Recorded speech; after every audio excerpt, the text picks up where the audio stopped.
All right, guys. So we're gonna make some chili today. I have a pot here, already warmed up with nothing inside except medium heat. You can see the oil is starting to cook already. It's ready for our first ingredients, which are scallions and which we prepared. I'm gonna do some scallions. We do a little minced jalapeno. You can do more if you like. And we're gonna cook this for a little bit until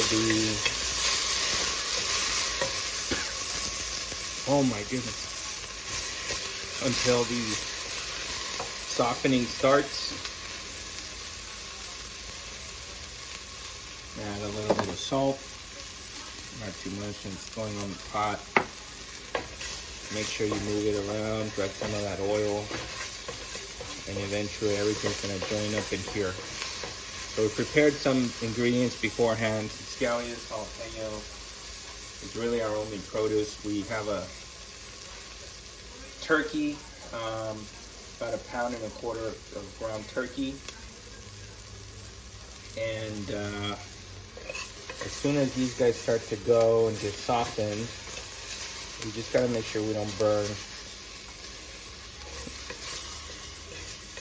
Take your time with it. Make sure there's enough surface area to start to really soften up the fibers. And I can tell you that the smoke is already getting in my nose. And it's definitely spicy. I used about half the jalapenos that this recipe is intended to take, just because I don't want to overspice it right off the bat. And so we'll pause there for a second and let this continue to cook, and we'll come back to start on the main part of the cooking. All right, guys, so we're gonna resume our cooking now. It's been a few minutes, and you can see the jalapenos are a little toasted. Woo, little cracking, some of the seeds, and so that's when you know that they're saying to us that they're ready for more. So we're gonna add some turkey. Just throw the whole thing in there, and we're gonna add. There's tons of different types of spice. Let's call it Southwest spice or Tex spice, or anything like that. Don't be afraid to make the turkey meet the spice. And we really gotta make sure that we're moving this around because the pot is very hot. And add a little bit more oil. Make sure this thing is really ready to cook. We're gonna mix this up and really get some of the grease. Turkey is very lean, so there's not a lot of grease that we would expect from ground beef. So you gotta be careful that you keep it moving, and it'll brown very quickly depending on the size of your pot. This is a large pot, considering how much we're making. And so you got to make sure that you're not burning anything, but at the same time that you're getting there in terms of heat. And the heat's really going to be important once we put our soup base in here and our other stuff. I'm using one of my favorite pots, which is an older pot, and you can see here with some of the seasoning got right into the bottom. So don't be afraid to pick that up. And the oil helps a little bit with that. Another trick is to add a little bit of water. And of course you can always decrease the heat temporarily by lifting. And use as much of the surface area of the pot as you can.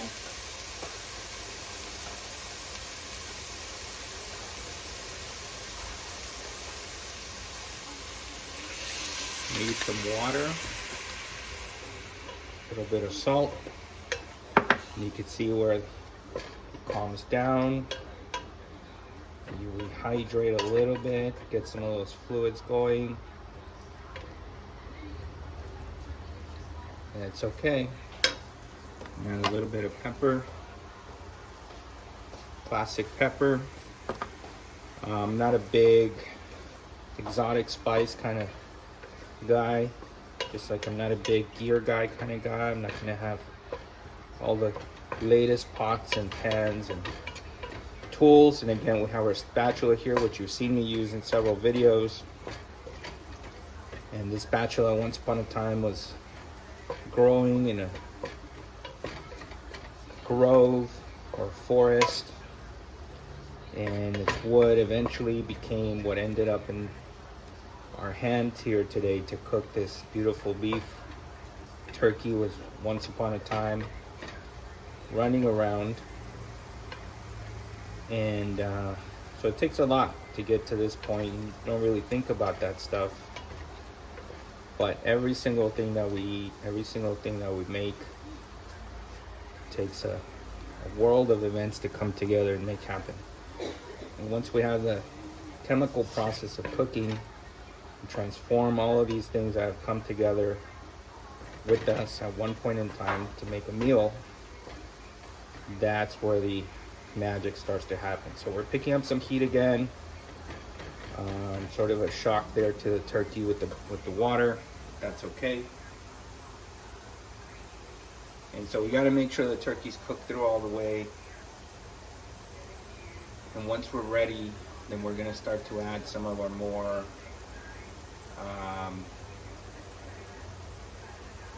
classic chili ingredients, you could say. Obviously, we have some beans ready to go. You can make fresh beans. You can buy beans already prepared for you.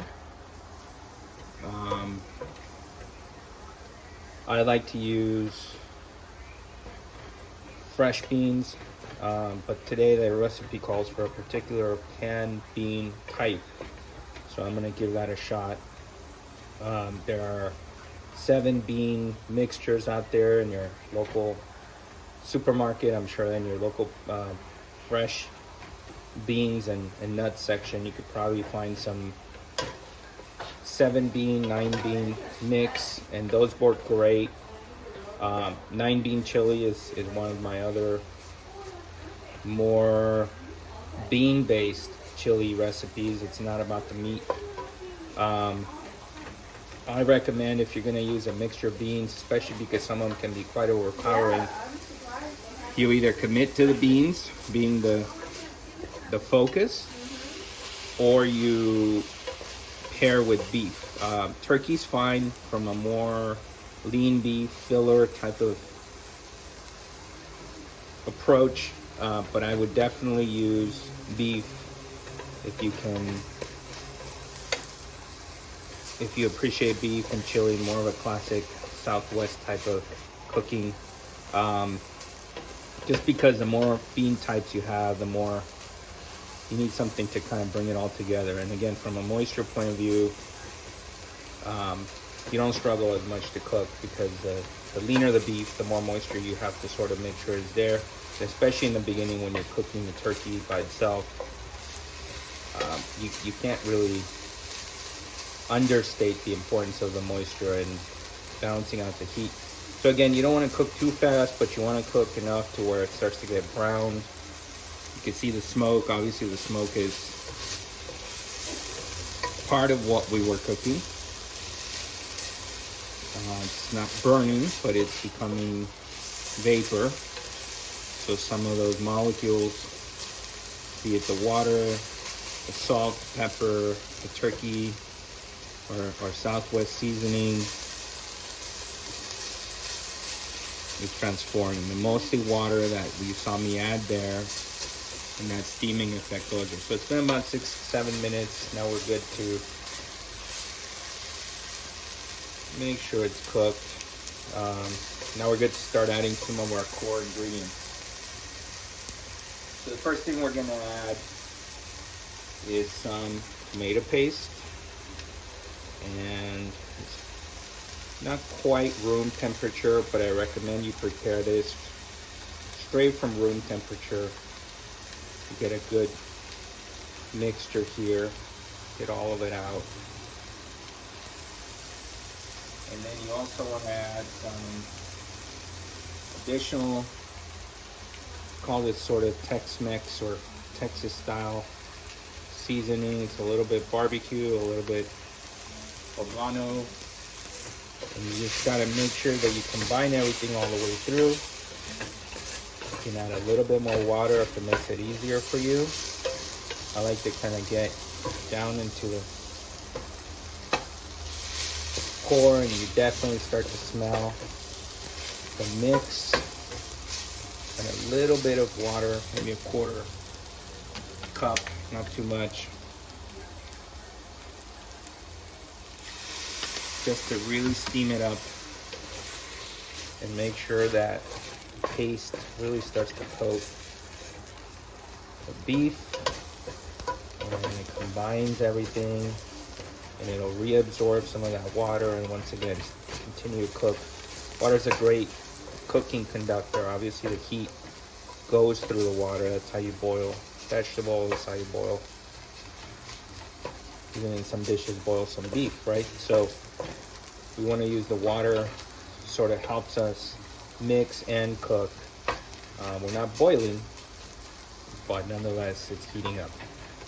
And so when there's plenty of heat to go around in the pot, you get that steaming. You notice the steaming reduces a little bit. And just kind of get it browned.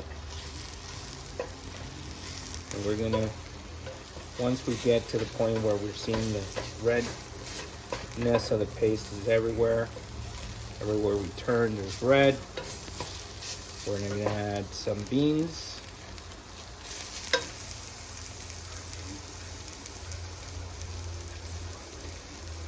And I'm gonna have these black beans now in the juice.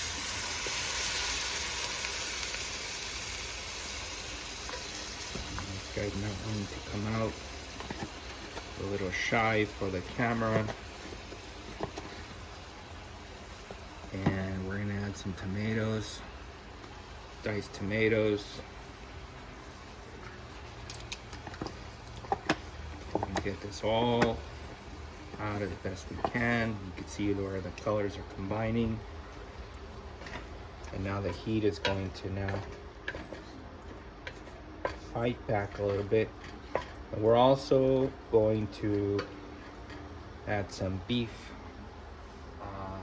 stock.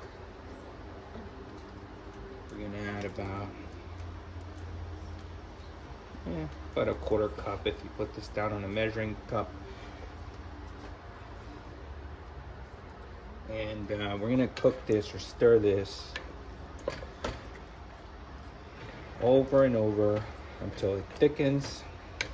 It's already pretty thick, but it'll get to a consistency where you could say it'll hold a spoon if you were to lay a spoon on top of it. Important part is to get the heat distributed throughout. And so we're on high heat. We've been on high heat, but you can see where the steam and the sound sort of died down, and it'll come back and you'll start to see little bubbling. What's important is that if it's too thick, the bubbling will sort of splatter, and you know that then either your heat is too aggressive and or your mixture is too hot and too thick. So you might have to thin it out a little bit. So we want to add a little bit more water actually. So I want to make this into more of a soupy mix while it's in here.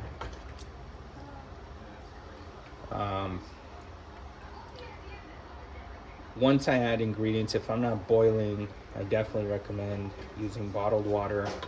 If you have a filter in your fridge that you trust, I would definitely go that way. And That way you don't end up with water that perhaps not unsafe where you are. If we're not concerned about that side of it, at least from a taste perspective, it's very neutral. So you want to make sure that the water is not going to then become an ingredient of sorts in your flavor here. Really with water, the longest cooking times are going to be extended if you use too much water. But for things like chili, soups, you know, you can never have too much moisture. You can always thicken up if you needed to. And so don't be afraid to over moisture, over water, so to say, your dishes. And what you see is, you can see there a little bit of bubbling while you're messing around. And what happens is that the thinner it is, the more bubbling you'll start to see immediately. You can see it here, you can see it here. And then that means our heat transfer is starting to come up again. That heat is really what brings everything together. And you can see here where it's a little bit thin, still there's some pooling of liquid on top, and that's very important, especially for chili. If you're eating it from the bowl on a rainy day like today, cold day, if you're out camping, makes it a little bit easier to pour it into the thermos. If you're storing, a bit easier to heat up too. It's more chunky and you're gonna top something with it. Maybe you're making chili for baked potatoes or something else. You know, you might wanna keep going until it thickens out a little bit, but I personally like it to still be somewhat of a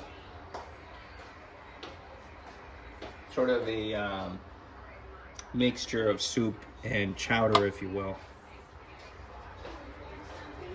And add some pepper just to kind of balance. We added a lot of ingredients, and typically 1/5 of food material, whether that's vegetables, beef,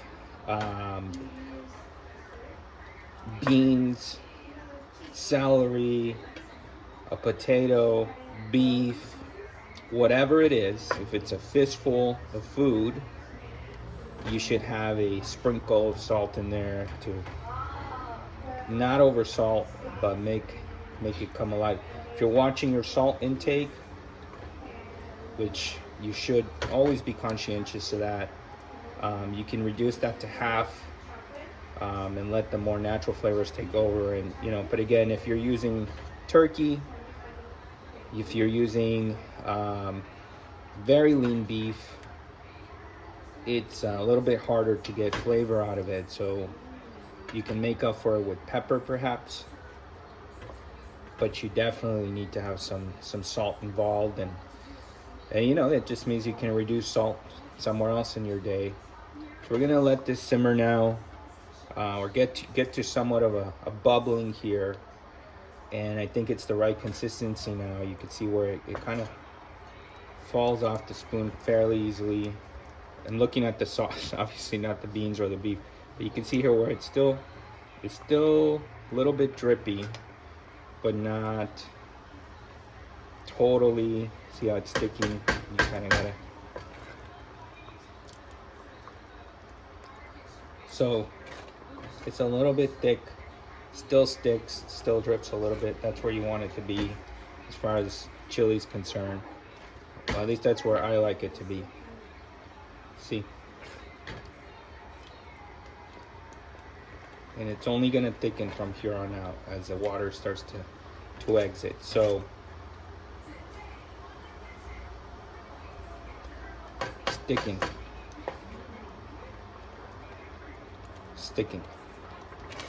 that's where you want. And here we go with the heat. It's making its presence known. You can see the simmering, you can see the smoke. So I'm going to turn this to medium heat.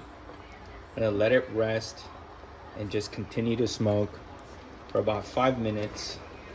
It'll keep heating up actually. Then I'll go to low heat, and then we'll finish this off with our plate and serving. Once it starts to bubble, that's when you gotta let it now get to simmering on its own. All right guys, so we're ready to serve. It's been a few minutes, and we're gonna have our serving spoon here. I want to use a serving spoon to grab the moisture, not just the top. And then what we're gonna do is be patient, let it settle. Gonna do 3 scoops per serving. Gonna add some chives, and we're gonna add a little bit of a cream mixture. You can use sour cream. This is sort of flavored sour cream, and we're just gonna do a little smiley face there for you. All right, so I hope you enjoy. You can also top off with a little jalapeno if you want. You don't have to, but a little bit more extra there. So that's how you make some chili.